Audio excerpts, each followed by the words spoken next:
Aklat ng Lucas, chapter 3, verse 1 to 20. Ang pangangaral ni Juan Bautista. Ika-15 taon noon ng paghahari ni Emperador Tiberio, si Poncio Pilato ang gobernador sa Judea, si Herodes ang tetrarka sa Galilea, at ang kapatid naman niyang si Felipe sa lupain ng Itoria at Traconite, si Lisanias ang tetrarka sa Abilinia, sina Anas at Caifas naman ang pinakapunong saserdote noon. Nang panahong iyon, nasa ilang si Juan na anak ni Zacarias.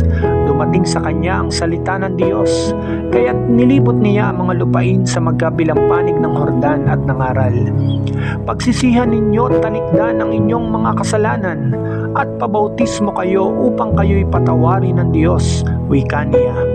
Sa gayoy natupad ang nasusulat sa aklat ni Propeta Isaias. Ito ang sabi ng isang sumisigaw sa ilang, "Ihanda ninyo ang daraanan ng Panginoon. Tuwirin ninyo ang kanyang mga landas. Tatambakan ang bawat lambak at titibagin ang bawat burol at bundok, at tutuwirin ang daang liku-liko at papatagin ang daang baku-bako, at makikita ng lahat ng tao ang pagliligtas na gagawin ng Diyos." Maraming ang tao ang lumapit kay Juan upang pabautismo. "Kayong lahi ng mga ulupong," sabi niya sa kanila, "sino ang nagbabala sa inyo upang tumakas sa kaparusahang darating? Ipakilala ninyo sa pamamagitan ng inyong pamumuhay na kayo'y nagsisisi. At huwag ninyong ipangahas na kayo'y anak ni Abraham. Sinasabi ko sa inyo na mula sa mga batong ito ay makalilikha ang Diyos ng mga tunay na anak ni Abraham. Ngayon pa'y nakaamba na ang palakol sa ugat ng punong kahoy.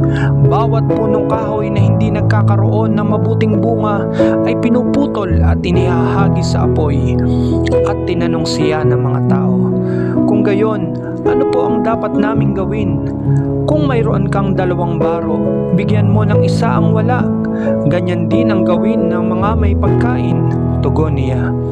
Dumating din ang mga publikano upang pabautismo, at tinanong nila sa kanya, "Guro, ano po ang dapat naming gawin?" Sumagot siya, "Huwag kayong sumingil ng higit sa dapat singilin."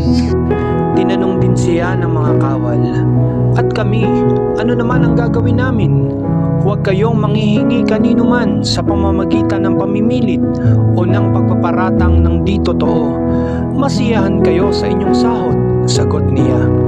Nagahari sa mga tao ang pananabik sa pagdating ng Mesiyas, at ang akala ng marami si Juan ang kanilang hinihintay. Kaya't sinabi ni Juan sa kanila, "Binabautismohan ko kayo sa tubig, ngunit ang darating na kasunod ko ang magbabautismo sa inyo sa Espiritu Santo at sa apoy. Siya'y makapangyarihan kaysa sa akin, at hindi ako karapat-dapat magkalag ng tali ng kanyang panyapak. Hawak niya ang kanyang kalaykay upang alisin ang dayami. Titipunin niya ang trigo sa kanyang kamalig, ngunit ang ipa'y susunugin sa apoy na di mamamatay kailanman." Marami pang mga bagay ang ipinangaral ni Juan sa mga tao sa kanyang paghahayag ng mabuting balita. Ngunit pinagwikaan niya si Herodes na tetrarka, sapagkat kinakasama nito ang kanyang hipag na si Herodias, at dahil sa iba pang kasamaang ginawa niya. Kaya't ipinabilanggo ni Herodes si Juan, at ito'y nadagdag pa sa kanyang mga kasalanan. Amen.